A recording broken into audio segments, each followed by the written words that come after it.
Long ago, before maps and machines, people looked to the sky and wonder. They saw clouds tremble and lightning split the heavens with sudden light. To them, thunder was never noise. It was a voice greater than their own, a voice of power, a voice of wisdom, a voice of warning. This was the eternal thunder of Zeus, king of Olympus and ruler of the gods. In his hand he carried the storm. Yet his thunder was more than fear. It was a reminder that the world is alive, fierce, and beautiful. Every storm carried a lesson: challenge, renewal, and balance. For the ancients, each rumble was a message from the sky. Honor the earth. Respect the heavens. Remember the bond with the divine. Now, as you listen, imagine those early nights by the fire. Men and women huddled close, waiting as the sky spoke above them. The thunder they heard still echoes in ours today. Let us step into these stories together and discover how the eternal thunder of Zeus shapes not only the skies, but also the human heart. Long before Zeus ruled the skies, the world was vast and silent, shaped only by earth, sea, and heaven. Within that silence waited a secret, a child destined to hold thunder in his hands. Zeus was born in an age of shifting power, when the Titans still reigned with unshakable might. His father, Cronus, lord of time, feared the prophecy that one of his children would rise above him. When Zeus arrived, his mother Rhea felt both joy and dread. In his face she saw light, a glow that belonged to the heavens. She knew her child was different, marked by destiny, bound to the sky. She wrapped him gently as storms gathered, thunder echoing beyond the mountains. It was as if the heavens themselves welcomed their future ruler. To protect him, Rhea carried him far away, hiding him from Cronus's gaze. Thus, Zeus was raised not in halls of power, but in secret caves. Legends speak of nymphs and guardians who kept him safe with care and song. He grew surrounded by the sounds of nature, the sea, the wind, the trees. Each sound became a lesson. Each storm became a teacher. As he grew older, Zeus felt the sky calling him. Rain nourished him. Thunder echoed within his chest. Lightning stirred his spirit. The universe itself conspired to keep him alive, shaping his path. One night, a storm swept across the mountains where he lived. Rain fell like silver threads. Lightning painted the sky in sudden brilliance. Zeus stepped outside, still a boy, wide-eyed with wonder. Thunder roared, not in anger but in recognition. For the first time, he felt the storm inside him. He raised his hand and sensed a connection, vast, eternal, unbroken. The thunder was not only above him, it lived within him. From that day, Zeus carried himself with unshaken confidence. He learned storms were not to be feared, but understood. He was not born to destroy. He was born to bring harmony. The birth of Zeus was more than the rise of a god. It was the rise of an idea that thunder could speak, that storms carried wisdom. Every culture has looked upward in awe at the voice of the storm. For the Greeks, that awe had a name: Zeus. His first cries as an infant were not just cries, they were the first echoes of eternal thunder. And so his story begins not as a conqueror, not as a weapon, but as a child of earth and sky, born of prophecy and balance. The skies still roll with thunder, and his voice lingers within them. The birth of Zeus reminds us that great power often begins quietly, that even the smallest spark can grow into a storm of purpose. And when thunder calls above us, perhaps it also awakens the thunder within. After years in hiding, Zeus grew into strength. He was no longer the boy who listened to storms. He had become the storm itself. The time of secrecy ended, and destiny called. Myths tell us Zeus rose not through chaos, but through purpose. He was meant to lead, not just by prophecy, but by the world's need. His thunder was not only sound, it was authority. Mount Olympus awaited him, shining where the sky kissed the earth. Imagine it not as stone, but as a summit of cloud and light. There the air was pure, the view endless, the winds alive with song. It was here Zeus claimed his place, through harmony, not force. The throne of Olympus was more than a seat. It was a symbol of balance and shared power.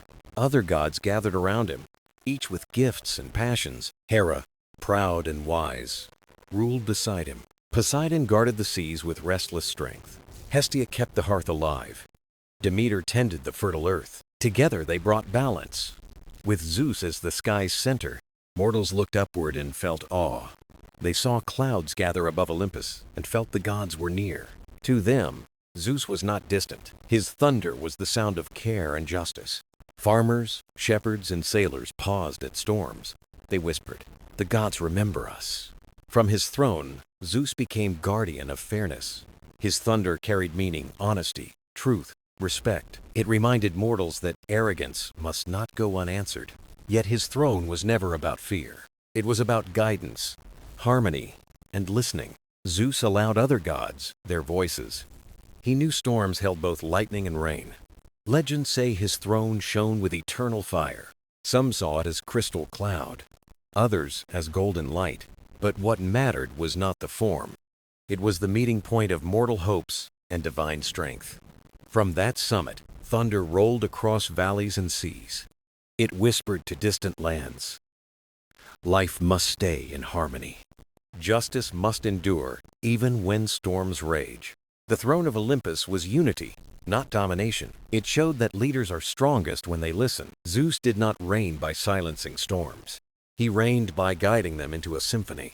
So when we speak of Zeus on Olympus, it is not only of a king, it is of a leader carrying the weight of sky and storm. He turned thunder into language and sat at creation's heart. The throne of Olympus endures as a timeless image, a summit of balance, a seat of wisdom, a reminder that true power is harmony guided by one steady hand.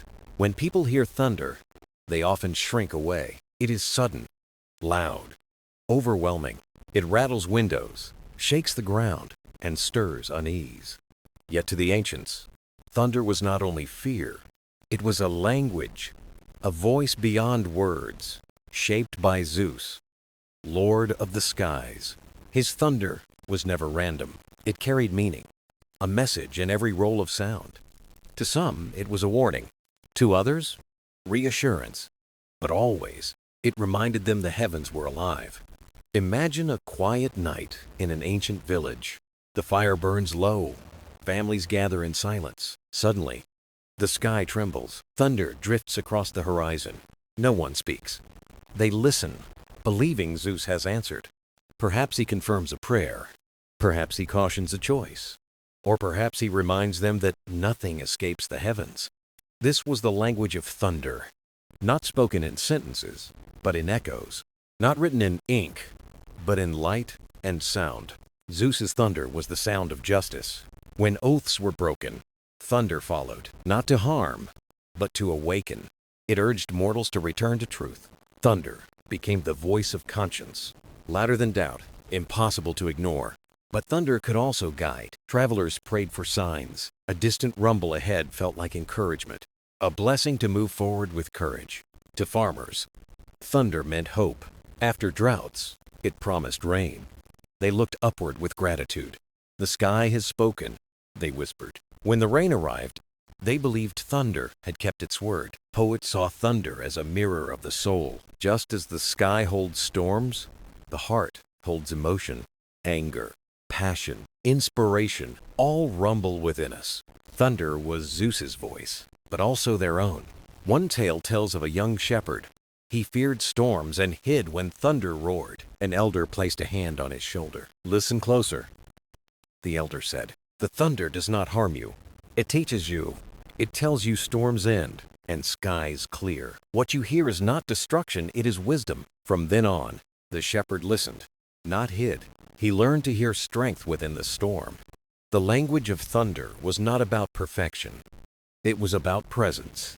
It reminded mortals they were seen, that their choices mattered. When the sky roared, it was Zeus leaning close. "You are seen. You are heard." Even now, thunder holds mystery. We explain it with science, air, lightning, sound waves. Yet the feeling remains. That vibration in the chest, that awe, it is more than physics. It is memory. A memory of voices carried across generations. From the ancients who named thunder as Zeus, to us, who still pause, still listen, the language of thunder is eternal. It does not belong only to the gods or the skies. It belongs to all who listen. It reminds us that power can speak without words. That guidance can arrive in sound and silence alike. Zeus's thunder was never just a storm. It was a conversation. And that conversation continues every time the heavens tremble. And every time the earth listens. When people hear thunder, they often shrink away. It is sudden, loud, overwhelming. It rattles windows, shakes the ground, and stirs unease. Yet to the ancients, thunder was not only fear, it was a language, a voice beyond words, shaped by Zeus, Lord of the skies. His thunder was never random. It carried meaning, a message in every roll of sound. To some, it was a warning. To others, reassurance. But always, it reminded them the heavens were alive. Imagine a quiet night in an ancient village. The fire burns low. Families gather in silence. Suddenly, the sky trembles. Thunder drifts across the horizon. No one speaks. They listen. Believing Zeus has answered, perhaps he confirms a prayer, perhaps he cautions a choice, or perhaps he reminds them that nothing escapes the heavens. This was the language of thunder, not spoken in sentences, but in echoes, not written in ink, but in light and sound. Zeus's thunder was the sound of justice. When oaths were broken, thunder followed, not to harm, but to awaken. It urged mortals to return to truth. Thunder became the voice of conscience, louder than doubt, impossible to ignore. But thunder could also guide. Travelers prayed for signs. A distant rumble ahead felt like encouragement, a blessing to move forward with courage. To farmers, thunder meant hope. After droughts, it promised rain. They looked upward with gratitude. The sky has spoken, they whispered. When the rain arrived, they believed thunder had kept its word. Poets saw thunder as a mirror of the soul. Just as the sky holds storms, the heart holds emotion. Anger, passion, inspiration all rumble within us. Thunder was Zeus's voice, but also their own. One tale tells of a young shepherd. He feared storms and hid when thunder roared. An elder placed a hand on his shoulder. "Listen closer," the elder said. "The thunder does not harm you. It teaches you. It tells you storms end and skies clear. What you hear is not destruction, it is wisdom." From then on, the shepherd listened, not hid. He learned to hear strength within the storm. The language of thunder was not about perfection. It was about presence. It reminded mortals they were seen, that their choices mattered. When the sky roared, it was Zeus leaning close. You are seen. You are heard. Even now, thunder holds mystery. We explain it with science, air, lightning, sound waves. Yet the feeling remains. That vibration in the chest, that awe, it is more than physics. It is memory. A memory of voices carried across generations. From the ancients who named thunder as Zeus, to us who still pause, still listen, the language of thunder is eternal. It does not belong only to the gods or the skies. It belongs to all who listen. It reminds us that power can speak without words. That guidance can arrive in sound and silence alike. Zeus's thunder was never just a storm. It was a conversation, and that conversation continues. Every time the heavens tremble, and every time the earth listens. Fire. To us, it feels ordinary. We strike a match, we flip a switch, and light appears. But to the ancients, fire was sacred. It was life itself, the glowing thread between survival and despair. And in Greek myth, fire was a bond between mortals and gods. The tale begins with a question. How much should mortals be given from the heavens? Should they live in darkness, bound by cold nights and raw food? Or should they be trusted with fire, the flame of creation? Prometheus, the titan of foresight, dared to answer. He looked upon humankind, fragile but full of potential. He believed they deserved more. While Zeus ruled the skies, Prometheus stole from the eternal flame. He carried it to mortals, hidden within a reed. Imagine the moment. A spark, flickering in human hands for the first time. Darkness became light. Fear became warmth. The world, once silent, now crackled with fire. This was not only a tale of theft, it was a tale of transformation. Fire gave mortals power to cook, to forge, to push back shadows. But beyond survival, fire was a symbol. It was knowledge. It was invention. It was the first step toward wisdom. Yet Zeus was cautious. Fire was no simple gift. A flame could warm a home or burn it to ash. The gift of fire was a test. Would mortals use it with care, or let ambition consume them? Thunder had taught awe. Olympus had taught harmony. Now fire would teach responsibility. Picture an ancient family around a fire. They watch the flames leap and curl. For the first time, night feels less endless. They cook, they speak, they dream of tomorrow. The fire is more than warmth, it is possibility. But fire was never meant to be easy. It carried weight.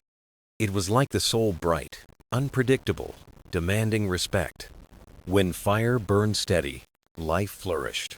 When it raged, it destroyed. The flame became a mirror of human nature. In myth, Zeus's thunder and Prometheus's fire were companions. Thunder reminded mortals of the god. Fire reminded them of their own inner spark. Together, they shaped the bond between heaven and earth. Poets said fire was the whisper of the gods.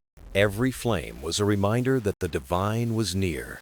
Every hearth flickered with their presence. There is a lesson still burning today. Fire was never only about survival. It was about what humans would become with it. Would they build, protect, and create? Or would they destroy and dominate? The flame itself never chose. The choice belonged to those who held it. And so, fire became a gift and a question, a symbol of trust, a reminder that mortals, though fragile, were not forgotten. They had been given responsibility. The gift of fire lives on, not only in flames we kindle, but in sparks of creativity, in ideas that light the mind. In every moment, knowledge pushes back the dark. Fire is invention. Fire is progress. Fire is the eternal reminder of destiny. And so, when we speak of Zeus and Prometheus, we recall not only a myth, we recall the birth of hope, the dawn of knowledge, the first light of human destiny. The flame still burns. Fate, a word that lingers in every story, every choice, every heartbeat. To the ancient Greeks, fate was not an idea. It was a presence, a force that even the gods respected. Not even Zeus could escape the threads of destiny. The weavers of fate were the Moirai, the Fates, three sisters who spun, measured, and cut the threads of life. Clotho spun the thread of birth. Lachesis measured its length. Atropos cut it when a life reached its end. Together, they worked not with cruelty, but with balance. They wove the tapestry of existence itself. Zeus ruled the skies, yet even he bowed to the Moirai.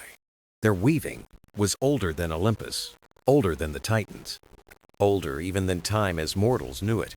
If Zeus was the voice of justice, the Moirai were inevitability. Imagine a night in the ancient world. A family gathers around the fire as winds howl outside. They whisper stories of the fates. They imagine threads of light stretching across the heavens. Each birth, a new strand. Each death, a final cut. Life was not random. It was woven. But what did this mean for Zeus? If even he was bound by fate, where did his thunder matter? The answer was harmony. Zeus could not break the threads, but he could guide how mortals walked along them. His thunder reminded them of their place within fate. Poets said fate and thunder spoke together. Fate whispered what must be. Thunder reminded mortals how to face it. A storm might be destined, but courage in the storm, that was choice. Legends tell of Zeus consulting the fates. He did not command them. He listened. He stood by the loom, watching threads cross and knot. He saw how one life touched another. He understood that power was not control. It was respect for what endures beyond even the gods.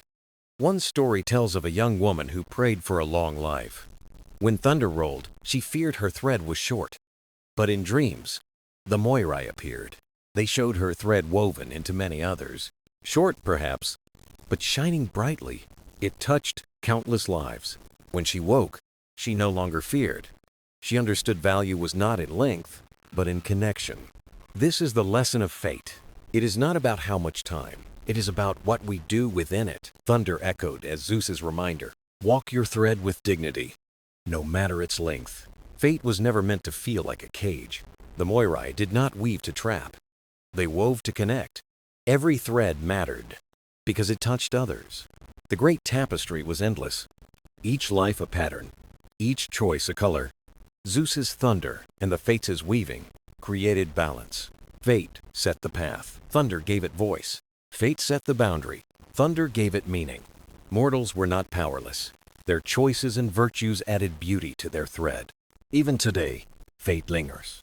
We may call it destiny, chance, or life. Some things lie beyond us, yet we are still responsible for how we walk through them. The weaving of fate is eternal. The threads continue spinning, measuring, cutting. Zeus's thunder still echoes beside them, not to change the loom, but to remind us, even within fate, we are never voiceless. Fate may weave the thread, but how it glows, that is our choice. Prophecy, a word that stirred both awe and fear in the ancient world. The Greeks believed the future could speak, though always in riddles. At the heart of this mystery stood the oracles, sacred voices through whom the divine spoke.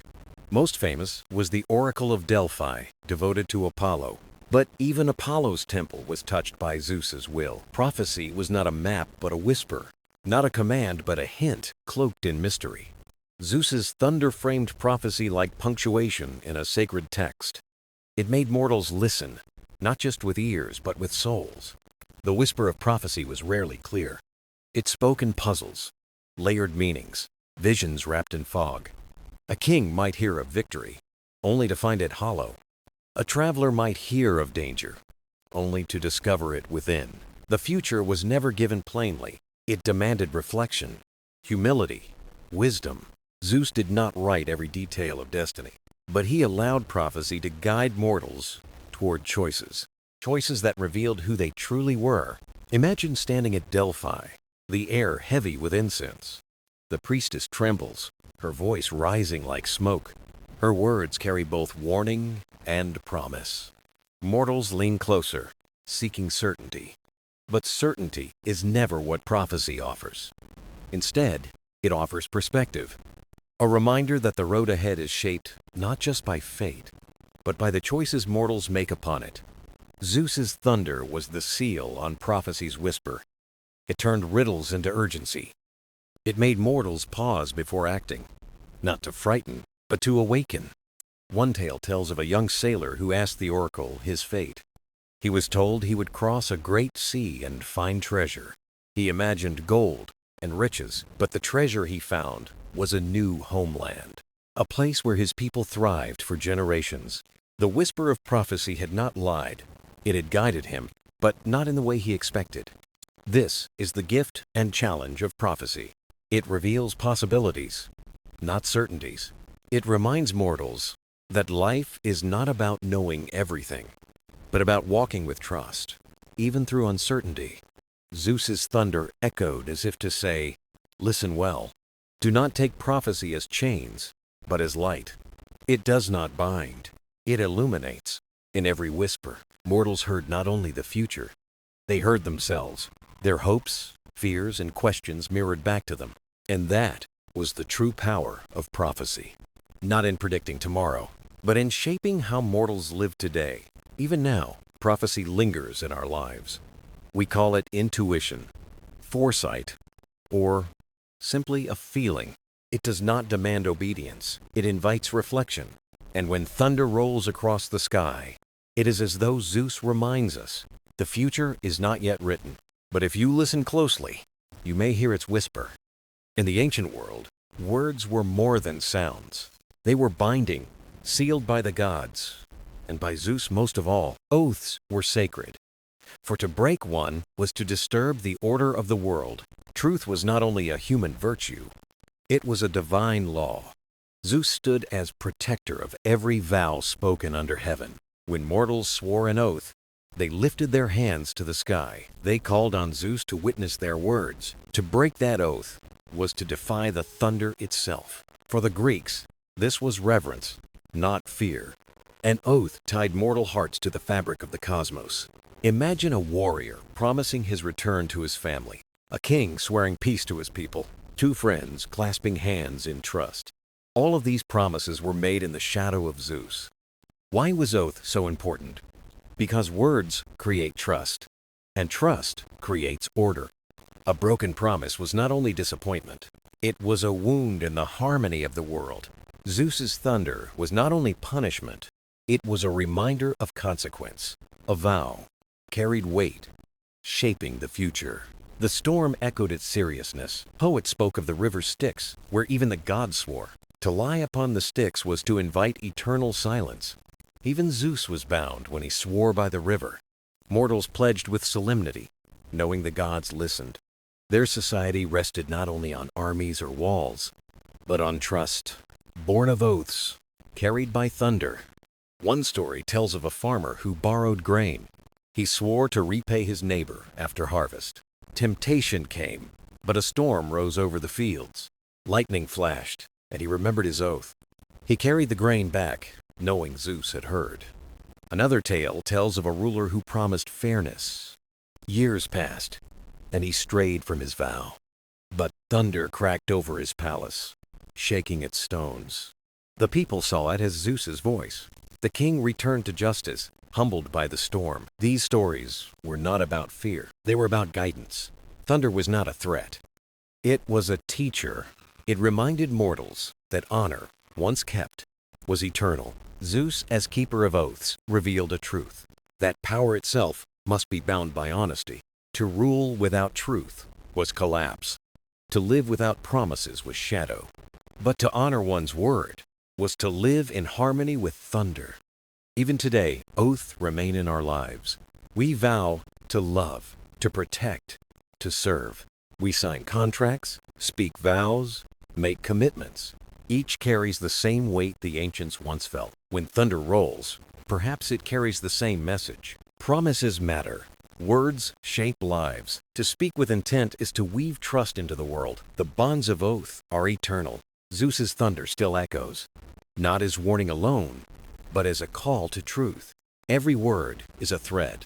When spoken with honor, it binds us to each other and to the eternal harmony of the cosmos. That, too, is part of the eternal thunder of Zeus. Pride is a flame that burns in every heart. For the Greeks, pride was strength, but also danger. They called arrogance hubris, a pride that grew too tall. Hubris always carried a price in their stories. Zeus watched mortals rise with courage and ambition, but he also saw when pride crossed the line. His thunder was the reminder that greatness needs humility. Imagine a king building walls higher than mountains.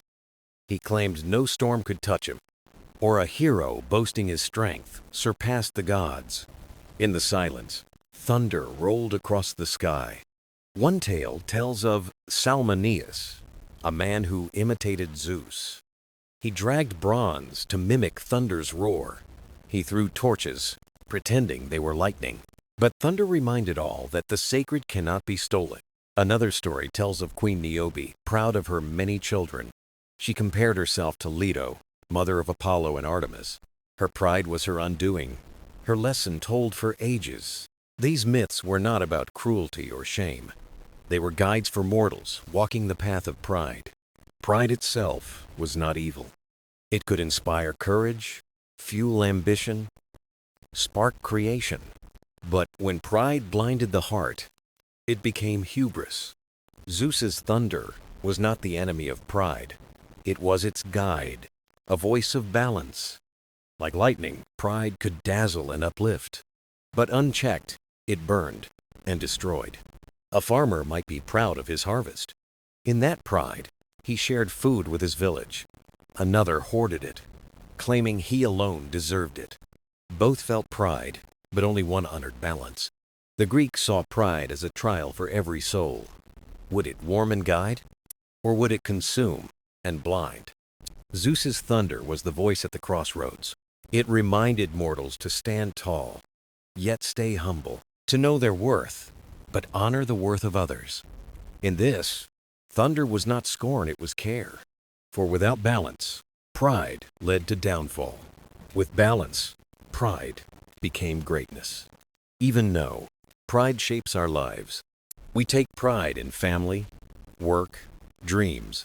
It pushes us to achieve and rise higher. But when it becomes arrogance, storms still gather. Thunder today may not strike kings or queens, but it still whispers above us. Carry pride with honor, not arrogance. Stand tall, but never above the threat of all. The trials of pride remain eternal. Every heart must walk through them. Zeus's thunder still echoes, not to silence, but to guide. Not to crush pride, but to shape it. For pride is not the enemy. It is the trial. And how we face it decides if our flame glows with light, or if it burns into shadow. Justice was more than law to the Greeks. It was harmony, a thread binding gods, mortals, and nature. They called at times dike asterisk, the balance of the cosmos itself. When the scales tipped, thunder set them right. Zeus was not just ruler of the skies. He was guardian of justice, voice of balance. His thunder was not wrath, it was correction. The Greeks knew justice was never simple. Life was full of choices and gray paths, but they believed the gods watched with care. Signs and storms guided them back to order. Picture a village where one man hoards grain, his neighbors starve, imbalance grows heavy, or a judge bends truth for gold. In both, thunder whispers, balance must return. Justice was not vengeance, it was restoration. It was the song tuning discord back to harmony. One myth tells of King Minos of Crete. He promised fairness but strayed into cruelty. Storms darkened his land. A warning from Zeus. The people prayed for him to return to balance. Another story speaks of Astraea, goddess of justice. She once walked among mortals with her scales. Where she dwelled, fairness flourished, but corruption grew, and she left the earth. She became Virgo among the stars, eternal reminder. Justice must be chosen, not forced. The Greeks saw every action tipping the scales. A kindness weighed against a cruelty. A lie weighed against a truth. Even small choices carried the weight of justice. Zeus's thunder was the echo of this truth. It was not constant, for balance shifts. But when one side grew heavy, the skies spoke. Justice was music, harmony of life. Pride, greed, cruelty, they were discordant notes. Thunder struck like a drumbeat, restoring rhythm. To live justly was to live in tune with the cosmos. Even the gods were bound by justice. When Zeus swore an oath, it held him too. To break justice was to unravel trust. And even thunder could not mend it fully. Stories carried these lessons into homes and hearts. Parents told children, honor fairness, keep truth, respect balance, not for fear, but for love of order. One story told of two brothers who fought. They quarreled bitterly over their land. A storm broke over their fields in rage. They saw it as Zeus's call for fairness. They divided the land equally, and harvest thrived. Another story told of a judge tempted by gold. He bent his ruling for the rich. That night, thunder shook his house awake. His conscience stirred, and he returned the bribe. The next day, he judged rightly. Justice was not abstract, it was lived daily. It was found in markets, in councils, in promises. Zeus was not tyrant, but shepherd of balance. His thunder was the staff guiding mortals back. Even today, justice is our foundation. Laws, rights, and courts all spring from its root. We still look to the skies, seeking fairness. Thunder may not strike palaces now, but its symbol endures, asking questions within us. Are we fair when temptation rises? Do we honor truth against lies? Do we weigh kindness against cruelty? Justice is eternal harmony, a steady rhythm. It is not vengeance, but restoration. It is the song bringing the world into tune. Zeus's thunder still echoes that truth. Look up. The sky has always been there, stretching endlessly above. To the Greeks, the The sky was not a backdrop. It was alive, a canvas where God spoke and guided. At the center of that vast dome was Zeus. His throne was not hidden in shadow or earth. It was set in the open air for all to see. The blue dome reminded them of the divine gaze. Clouds were curtains of mystery. Storms were messages, written in thunder and lightning.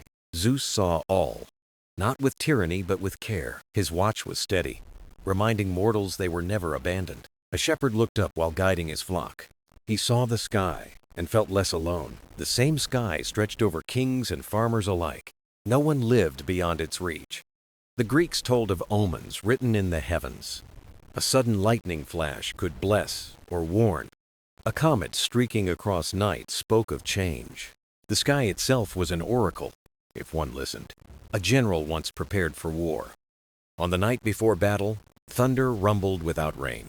His soldiers knew it was Zeus reminding them of fate. A farmer prayed for rain under the sunday. Clouds gathered, and to him, the sky had answered. The watch from the sky was more than power. It was presence, memory, and guidance. Each star was a story, carved in the firmament. Heroes, monsters, and gods shone as eternal reminders. The sky was vast, stretching beyond thought, yet intimate, touching every life, every day. Thunder was Zeus's voice within that intimacy. It told mortals their choices echoed beyond the moment. This eternal watch was not to crush freedom. It gave meaning to freedom. For choices mattered. A fisherman might cheat his neighbor. Another might share his catch with the poor. Both knew the sky bore witness. The Greeks felt comfort and burden in this truth. Comfort, because no one was unseen. Burden, because no act was without weight. But this was not tyranny. It was relationship between earth and sky, mortal and God. Even today, we look up on clear nights. We see stars and feel the same mystery. We stand beneath thunderclouds and feel small yet connected. Science explains clouds, lightning, and stars. But the feeling of being watched remains. Perhaps that is the eternal watch of the sky. Not fear of being seen, but wonder of belonging. We walk not under emptiness, but under presence. Legacies are not only carved in stone or written in scrolls. Some live in sound, in memory, in echoes that remind us of who we are. For the Greeks, Zeus's legacy was thunder. Thunder was more than a noise in the sky. It was a voice speaking of order, power, and protection. Each roll of thunder told mortals the divine was near. Children pressed close to their mothers when storms raged. Farmers paused in their fields, listening. Sailors gripped their ships, waiting for meaning in the sound. Thunder reassured as much as it warned. It told them the gods were awake, justice never far. But thunder was not bound to one age. It traveled through time, carried into other lands. Romans wove it into poetry, artists into paintings. Zeus with his thunderbolt became a timeless image. Even today, thunder echoes in imagination. It is not just weather, but memory and myth. A reminder that true power is never silent. Legacies live in how we remember and act. When the Greeks heard thunder, they thought of justice. They thought of balance, of the presence above. Zeus's thunder taught them choices have weight. Every action rippled under the watchful sky. Kings hesitated before declaring war. Judges delayed verdicts, waiting for the storm to pass. Ordinary people whispered prayers in the thunder's roll. That is legacy, not what a god leaves, but what humans carry. Thunder became humanity's reminder of conscience. Even now, storms break, and we listen. We hear not only sound, but something ancient. Science explains thunder, but wonder remains. The Greeks gave it meaning, and we feel it still. Legacy is not explanation, it is connection. Thunder connected heaven and earth, God and mortal. It bound justice with freedom in one sound. That bond lives on, never erased by time. A child today hides when lightning strikes. A traveler looks up at storms, feeling small. Both carry echoes of that ancient legacy. The eternal thunder is alive in us. It lives in awe, reverence, and our search for meaning. It lives when we choose fairness over pride. It lives when we act with courage, not fear. It lives when we belong to something greater. For thunder was never just about Zeus. It was about us, how we listen and remember. As storms fade and clouds part, the legacy stays. A reminder that every voice leaves an echo shaping how we walk through the world.